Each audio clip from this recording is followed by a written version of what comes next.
2 साल बेमिसाल। और अब देखिए आपका अपना न्यूज़ 24 एक्सप्रेस नए अंदाज में। नमस्कार, आप देख रहे हैं न्यूज़ 24 एक्सप्रेस और मैं हूं नेहा परिहार आपके साथ। आइए रुक करते हैं आज के बुलेटिन की ओर। पिछोर विधानसभा में दौड़ी शोक की लहर। पिछोर के रहने वाले पूर्व राजस्व मंत्री 104 वर्षीय श्री लक्ष्मी नारायण गुप्ता जी का निधन आज इलाज के दौरान झांसी के प्राइवेट हॉस्पिटल में हुआ। मध्य प्रदेश में विधानसभा सत्र के पहले सदस्य लक्ष्मी नारायण गुप्ता नन्ना जी, जो 5 बार विधायक और 2 बार राजस्व मंत्री के पद पर रहे। 104 वर्षीय नन्ना जी का सम्मान देश के प्रधानमंत्री नरेंद्र मोदी जी भी करते थे। कुछ दिनों पहले प्रधानमंत्री जी ने लक्ष्मी नारायण गुप्ता जी के पैर छूकर उनका आशीर्वाद भी प्राप्त किया था। आज वही जो अंतिम संस्कार किया गया तो शिवपुरी जिले के सांसद केपी यादव, राज्य मंत्री सुरेश राजखेड़ा, कैबिनेट मंत्री दर्जा प्राप्त जसवंत जाटव, पोहरी विधायक वीरेंद्र रघुवंशी, कांग्रेस विधायक पिछोर के पूर्व मंत्री एवं वर्तमान विधायक केपी सिंह, कैबिनेट मंत्री दर्जा प्राप्त राघवेंद्र शर्मा और पिछोर क्षेत्र की जनता बीजेपी और कांग्रेस के अंतिम विदाई में सम्मिलित हुई। खबर मध्य प्रदेश के हरदा जिले से है, जहां त्रिपाठी नर्सिंग होम में इलाज के दौरान 2 लोगों की मौत हो गई। आपको बता दें, बीते दिनों 27 दिसंबर को प्रवीण पवार की त्रिपाठी नर्सिंग होम में इलाज के दौरान मौत हो गई थी। वहीं 2 दिन पूर्व एक और युवक की इलाज के दौरान मौत हो गई। इसके बाद भी प्रशासन द्वारा डॉक्टर पर मामला दर्ज नहीं किया गया। इसके विरोध में अनुसूचित जाति जनजाति युवक संघ के नेतृत्व में समाज के लोग एकजुट होकर कलेक्टर कार्यालय के घेराव करने पहुंचे। इस दौरान समाज के लोग जिला प्रशासन के खिलाफ जमकर बरसे और उनके हॉस्पिटल को हमेशा के लिए सील किया जाए। और ये निवेदन है साथ में सीएम महोदय पर भी जो है वो कार्रवाई की जाए, क्योंकि उन्होंने इस प्रकार से जो है वो कार्रवाई ना करते हुए अपनी सेवा को जो है वो व्यतीत करने का भी प्रयास किया है। और वो ये बोलते हैं कि एक मौका हम देंगे। समर्थ सदगुरु 453 दिनों से अन्न आहार त्याग कर सत्याग्रह कर रहे हैं। होशंगाबाद जिले में यात्रा के दौरान पहुंचे एक संत, जो कि समाज को जगाने, मां नर्मदा के संरक्षण संवर्धन के लिए निरंतर 445 दिनों से सत्याग्रह कर रहे हैं। निरंतर चल रही सत्याग्रह यात्रा में संत भैया जी सरकार मां नर्मदा का शुद्धिकरण, संरक्षण, संवर्धन के लिए निरंतर 453 दिनों से समाज को सत्य का आग्रह कर जन जन को जगा रहे हैं। आज 453वां दिन है और ये अखंड सत्याग्रह हमारा महाव्रत है और इस महाव्रत के अंतर्गत हम अखंड नर्मदा परिक्रमा कर रहे हैं। और नर्मदा परिक्रमा करने का सिर्फ एकमात्र उद्देश्य है और ये सत्याग्रह का कि माँ नर्मदा का शुद्धिकरण, माँ नर्मदा का संरक्षण और माँ नर्मदा का संवर्धन के लिए गांव-गांव को जो है वो तैयार किया जाए। कारण हमारा जीवन केंद्रित है माँ नर्मदा पर, हमारी व्यवस्था केंद्रित है माँ नर्मदा पर, हमारा विकास केंद्रित है माँ नर्मदा पर। और साथ में सिर्फ जीवन व्यवस्था और विकास का ये मेरुदंड नहीं है, ये धर्म, कला और संस्कृति का भी मेरुदंड है। अभी वर्तमान स्थिति में बड़ी तीव्रता से माँ नर्मदा का जल जहाँ एक तरफ दूषित हो रहा है, वहीं बड़ी तीव्रता से माँ नर्मदा का जो हरित क्षेत्र है, प्राण क्षेत्र है, वो बड़ी तीव्रता से सेवा, ज़रूरत, व्यवस्था के नाम पर वो माँ नर्मदा का प्राण क्षेत्र धीरे धीरे सिमटता जा रहा है। तो गांव-गांव को हम परिक्रमा के दौरान तैयार कर रहे हैं कि जिस प्रकार मठ की मान्यता मूर्ति से है, वैसे ही माँ नर्मदा के तट की जीवंतता इन वृक्षों से है। मठ में यदि मूर्ति नहीं होगी तो मठ की कोई मान्यता नहीं, और माँ नर्मदा के पथ पर ये देव स्वरूप ये वृक्ष नहीं होंगे तो उसकी जीवंतता नहीं होगी। और कहीं ना कहीं जन भागीदारी सुनिश्चित हो और माँ नर्मदा को द्वार को सबसे बेहतर, सबसे व्यवस्थित बनाने के लिए ये व्रत है। जो भी नीति, नियम और कानून है उनको क्रियान्वयन करने के लिए ये व्रत है, जन भागीदारी को सुनिश्चित करने के लिए ये व्रत है और ये सत्य का आग्रह है। और ये अखंड, जब तक माँ नर्मदा के द्वार सुरक्षित और व्यवस्थित नहीं हो जाते, ये अखंड महाव्रत सत्याग्रह हमारा चलता रहेगा। हरिद्वार धर्म संसद मामले में शहर कोतवाली पुलिस ने आज वसीम रिजवी उर्फ जितेंद्र नारायण त्यागी को नारसन बॉर्डर से गिरफ्तार किया। नारसन बॉर्डर से हरिद्वार पुलिस ने गिरफ्तार किया। धर्म संसद मामले का आरोपी जितेंद्र नारायण त्यागी उर्फ वसीम रिजवी गिरफ्तार हो गया है। धर्म संसद हरिद्वार में दिया गया था भड़काऊ भाषण। हरिद्वार नगर कोतवाली में जितेंद्र नारायण त्यागी उर्फ वसीम रिजवी के खिलाफ मुकदमा दर्ज है। एसआईटी कर रही मामले की जांच। यूपी शिया वक्फ बोर्ड के पूर्व चेयरमैन हैं वसीम रिजवी। भड़काऊ भाषण मामले में 4 अन्य लोगों के खिलाफ भी मुकदमा दर्ज किया गया है।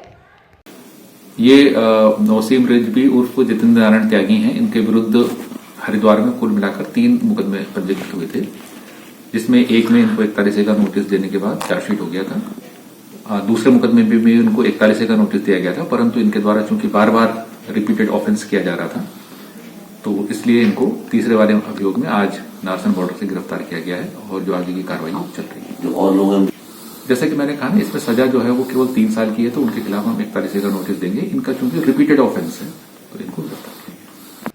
फिरोजाबाद के थाना दक्षिण के भीमनगर में एक व्यक्ति की झोला छाप डॉक्टर के गलत इंजेक्शन लगाने से मौत हो गई।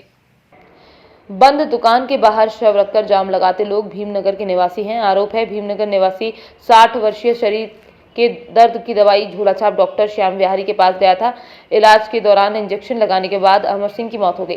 परिजनों ने झोलाछाप डॉक्टर पर गलत इंजेक्शन लगाने का आरोप लगाया। घटना की सूचना पर पुलिस पहुंची और परिजनों को समझा बुझाकर हंगामे को शांत कराया।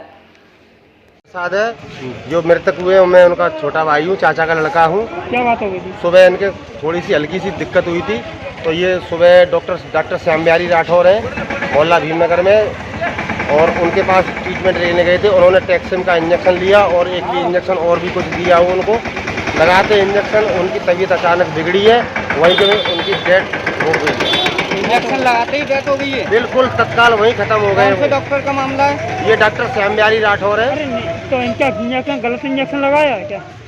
ये तो वही जान सकते हैं, या फिर हम उनका पोस्टमार्टम कराएंगे। मौत कैसे हुई है? मौत इनकी ऐसी हुई है कि यहाँ तक घर से चल के गए खाना खाते हुए। तो इंजेक्शन लगाने के बाद मौत हुई है? इंजेक्शन लगाने के बाद मौत हुई है। इंजेक्शन मेरे पास रखा हुआ है। इंजेक्शन मैं अभी सब पूरी मीडिया को दिखा सकता हूँ, सभी लोगों को दिखा सकता हूँ, प्रशासन को दिखा सकता हूँ, शासन को दिखा सकता हूँ। और इनकी डेथ जो उनके इंजेक्शन लगाने से हुई है, वो झोलाछाप डॉक्टर है, उन्होंने कहा मैं आप सही हो जाएंगे, मगर वो ठीक नहीं हुए। इंजेक्शन लगाने के उपरांत उनकी तत्काल मृत्यु हो चुकी है। वक्त हो चला है एक छोटी सी ब्रेक का, फिर मुलाकात होगी ब्रेक के बाद।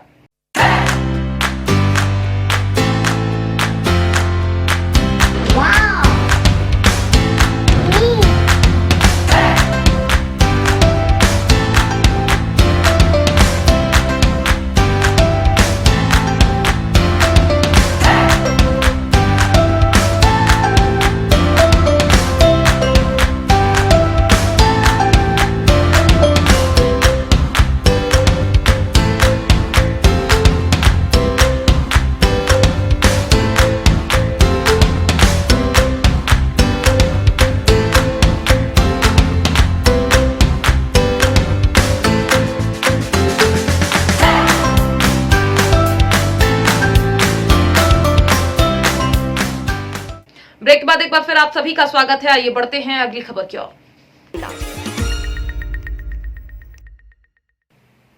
100 करोड़ की 5.737 हेक्टेयर 27 बीघा शासकीय जमीन प्रशासन ने अतिक्रमण से मुक्त कराई। उज्जैन बड़नगर शासकीय भूमि रकबा 5.737 हेक्टेयर लगभग 27 बीघा जमीन, जिसकी अनुमानित कीमत लगभग 100 करोड़ है, पर से अतिक्रमण हटाते हुए शासन के पक्ष में कब्जा लिया गया। उक्त भूमि पूर्व में सक्षम न्यायालय के द्वारा शासकीय घोषित की गई थी। पे कब्जा हटाने की कार्रवाई की गई, क्या है पूरा मामला? ये तकरीबन ये सर्वे नंबर थे रेवेन्यू के और 5.7 हेक्टेयर जमीन थे। तो पहले ग्रीन फैक्ट्री को लीज पे थे, उसके बाद उसके ओनर्स बदलते रहे, इन्होंने आगे बेच दिया। तो इसमें सक्षम न्यायालय द्वारा ये आदेश हुआ था कि इस पूरी ज़मीन को शासकीय घोषित किया गया, ये सर्वे नंबर को छोड़। उसके अंतर्गत हम लोगों ने इनको 248 की कार्रवाई की और इनको नोटिस दिए गए कि ये इसको खाली किए करें। उसके बावजूद भी जब इन्होंने खाली नहीं किया, ग्रीन फैक्ट्री गोदाम बने हुए थे, यहाँ पर सामान रखा था, तो आज इसको हटाने की कार्रवाई है। और ये 5.7 हेक्टेयर ज़मीन जो है 100 करोड़ से ऊपर की ज़मीन है, उसको अतिक्रमण कराया। क्राइसिस की मीटिंग में लिए गए बड़े फैसले, मेलों पर प्रतिबंध लगाया गया। होशंगाबाद में वैसे तो हर महीने नर्मदा नदी के तट पर अमावस्या और पूर्णिमा पर हजारों श्रद्धालु स्नान करने पहुंचते हैं। वहीं साल का स्नान को लेकर संक्रांति का पर्व भी मनाया जाना है, जिससे हजारों श्रद्धालु स्नान करने दूर दराज से पहुंचेंगे। साथ ही इस दिन के लिए भी मेले लगते हैं। वो पुलिस की टीम है, वो सक्रिय हो गई है और हम लोग फाइन कर रहे हैं और लोगों को पहले रोको टोको अभियान चला करके समझा रहे हैं कि भाई बिना मास्क के आप बाहर ना निकलें, नहीं तो संक्रमित हो सकते हैं, और यदि नहीं मानेंगे तो फिर उस पर कड़ाई की जाएगी। इसी तरीके से जो संक्रांति में नर्मदा के तटों पर की संक्रमण बढ़ रहा है, तो मेलों पर प्रतिबंध है। लोग को स्नान करने की तो छूट दी जा सकती है, लेकिन लोग यदि मेला लगाते हैं, भीड़ भाड़ इकट्ठा करते हैं, तो फिर उन पर कार्रवाई की जाएगी। मेलों पर पूरा प्रतिबंध रहेगा। जांजगीर चांपा जिले के सक्ती रियासत के राजा सुरेंद्र बहादुर सिंह के दत्तक पुत्र धर्मेंद्र सिंह सिदार पर महिला से छेड़छाड़ व अप्राकृतिक कृत्य किए जाने का आरोप लगाया गया। पीड़ित महिला ने शक्ति थाना पहुंचकर शिकायत दर्ज कराते हुए कहा कि घर में घुसकर वारदात करने का आरोप लगाया। महिला की शिकायत पर शक्ति थाना ने पुलिस में एफआईआर दर्ज कर ली है। जुर्म दर्ज कर शक्ति पुलिस आगे की कार्रवाई में जुट गई है। पुलिस का कहना है कि पीड़िता का मजिस्ट्रियल बयान और गवाहों के बयान के आधार पर आगे वैधानिक कार्यवाही की जाएगी। 377 की जो शिकायत की है, जैसे ही हमारे पास शिकायत आई कि अननेचुरल सेक्सुअल ऑफेंस की, तुरंत उसको एफआईआर किया गया और विवेचना में लिया गया। जो शिकायत करता है उसकी मजिस्ट्रेट के सामने 164 का बयान कराया जाएगा और बयान के आधार पर आगे की अग्रिम कार्रवाई की जाएगी। है वो बहल में ही है अभी, क्योंकि उसकी 164 का बयान होगा और बयान में पुष्टि होने के बाद, क्योंकि इनके बीच पहले भी काफ़ी शिकायतें आपस में रही हैं, तो आसपास बयान करने जो प्रत्यक्षदर्शी हैं या जो आसपास के लोग हैं, साक्ष्य हैं, उसका संकलन किया जा रहा है और साक्ष्यों के मिलने के बाद जो है यथासंभव जल्दी कार्रवाई की जाएगी। तारानगर के भालेरी ग्राम पंचायत के राजकीय उच्च माध्यमिक विद्यालय में सरपंच राजेश कसवा की अध्यक्षता में साइकिल वितरण कार्यक्रम का आयोजन किया गया। कार्यक्रम में राज्य सरकार द्वारा दी जा रही कक्षा 9 में अध्ययनरत 53 छात्राओं को निःशुल्क साइकिल वितरण की गई। इस मौके पर बाबू खां, जैया, भूपेंद्र सिंह, कन्हैयालाल, होशियार सिंह, दुर्गाराम, प्रभु सिंह, इंद्राज, सत्यनारायण, देवनारायण, विद्या मठेसरा, रजिया भाटी सहित अन्य लोग मौजूद थे। बच्चों के आत्मविश्वास से प्रभावित होकर कलेक्टर कुंदन कुमार ने अंग्रेजी माध्यम स्कूल में दाखिला कराया। कलेक्टर के वात्सल्य से बच्चों के भी चेहरे खिले। अनुभा और रंजन के सपनों, इच्छाओं और आकांक्षाओं को मिली नई उड़ान। आपको बता दें, बलरामपुर शासकीय प्राथमिक शाला बरियाती सरना के कक्षा 5वीं के 2 छात्र अनुभा पाल व रंजन पाल अब आगे की पढ़ाई अंग्रेजी माध्यम में करेंगे। दरअसल विकासखंड बलरामपुर के भ्रमण के दौरान बलरामपुर कलेक्टर कुंदन कुमार ने अचानक प्राथमिक शाला बरियानी सपना का निरीक्षण किया, जहां उन्होंने छात्रों से पढ़ाई में जुड़े सवाल पूछे और उनकी रुचि के संबंध में जाना। आत्मीयता के साथ हुई बातचीत के दौरान कक्षा 5वीं पढ़ने वाली अनुभा पाल ने कलेक्टर को बताया कि वो अंग्रेजी माध्यम स्कूल में पढ़ती थी, परंतु कुछ साल कोरोना के दौरान प्रबंधन द्वारा पूरी फीस की मांग की गई। इस कारण उनके पिताजी ने मेरा दाखिला यहाँ करा दिया। आज के बुलेटिन में फिलहाल इतना ही। बने रहिए न्यूज़ 24 एक्सप्रेस के साथ। नमस्कार।